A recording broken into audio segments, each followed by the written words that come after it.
Hey guys, welcome to another Complete Developer Raw, a live show with Will and BJ. Hey, there we are. What's up, guys? So as you guys can see, if you watched last week, I've gotten through a few of those boxes. Still kind of messy here in the office as I cleaned out the storage stuff in my garage. I'm like, all right, this box goes to the office, this box goes here, this box goes there. The office has sort of been my last place to really get stuff moved around, that in my art room. But I didn't have much to take in there because I kind of filled that up already. In other news, I got some work done on my tattoo. Got the lines filled in. So if you guys want to take a look, still got one more session. Gonna fill in around the tattoo, covering up this part with the filigree from my family crest and stuff. So gonna be really cool. It's gonna look really awesome once it's done. Other than that, had a nice little, I don't know, just personal surprise. Y'all know I've been kind of working on myself and working out and trying to lose weight and stuff. Well, the other day I was getting ready to go out and I went to go check something in the mirror and I just looked and I'm like, man, I'm getting thin. I'm quite happy with that.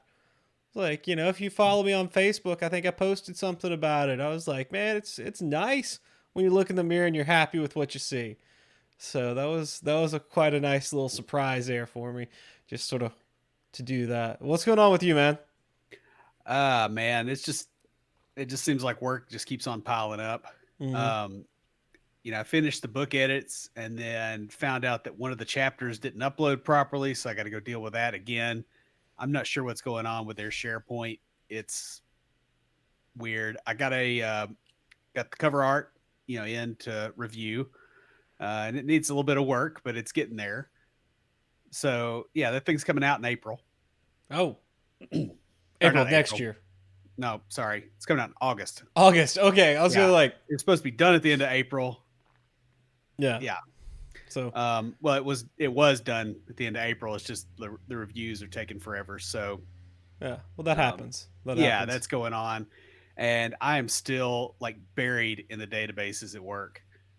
Mm. This is, I mean, what, going on a month of just constant database stuff. Oh wow. Yeah.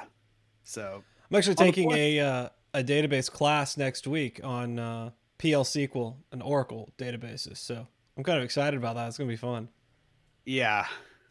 Well, we haven't. I didn't really get a class for a lot of this stuff. I had to learn it just as I went, Mm-hmm. and that slowed me down quite a bit as well. And there's a lot of stuff that's like you look at it and you're like, well, I could do this in C sharp, but doing it in SQL, it's totally different because of the way that it optimizes the queries and all that stuff. Yeah. And that can be really frustrating. Yeah, I can see that. I can totally see that.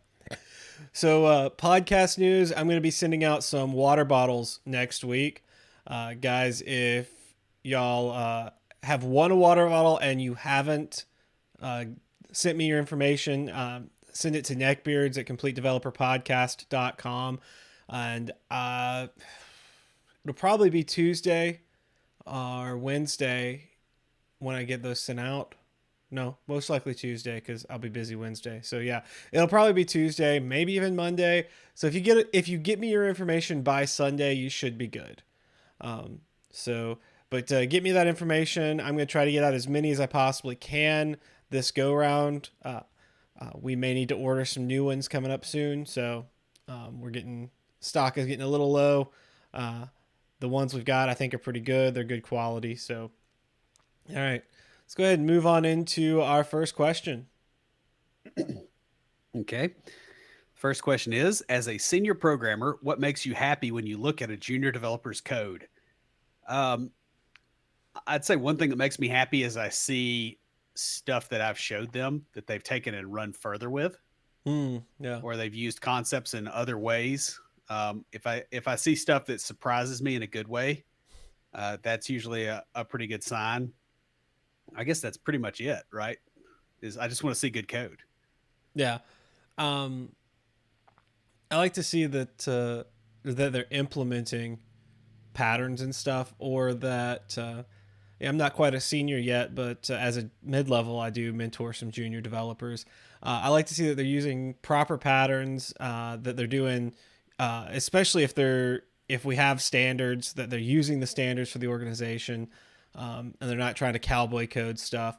The other thing I really like to see is when you can tell they've done some optimization. You know, like, you come in and they may be using link versus a for each loop. And it's like, oh, hey, you can see some progress there. You can see that they're learning and they're growing. I know that's a C sharp reference, but you get what I'm saying. Yeah. Um, so, next question. What computer programming language do you refuse to learn? um, so, I'm not sure how tongue in cheek this question was when it was being asked, but I'm gonna say I refuse to learn any language. Does that make sense? Uh, there's not a language I refuse to learn. I used to joke that I would not ever learn Java, and then I had to learn it for school. Um, Realistically, though, you learn what you have to learn to get the job done. I mean, I guess you can say there's something I don't ever want to learn, or there's something I hope I never have to learn. But you know, our jobs as developers are to solve problems mostly with code, and sometimes that means working with things like never planned to learn much VB, and then I had to go in and maintain some stuff that was written in VB. So, what about you, man? You got any language you refuse to learn?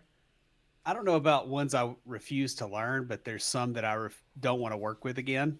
Mm-hmm. You know, because I've been around long enough, I guess, at this point that I've had the exposure. I don't really want to work with Fox Pro ever again. Um, PHP is not my jam.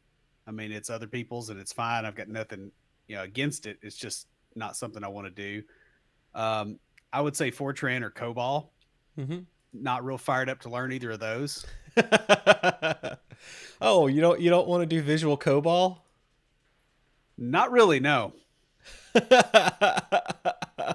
There's a price point where you could get me to do it. Well, yeah, yeah. There's But there's a price point for most things. yeah. So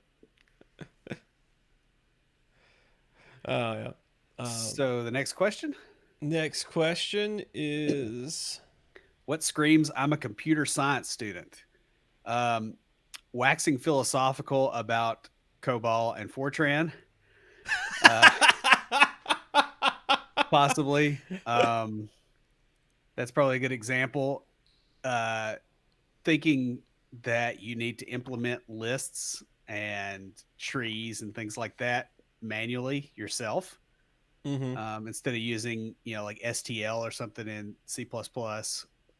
Um, that big honking block of comments at the top of the file, that's like a narrative of, it's like a recipe website, like how they do, like, here's my grandma's pudding recipe and here's 15 pages about my childhood in the woods of Vermont.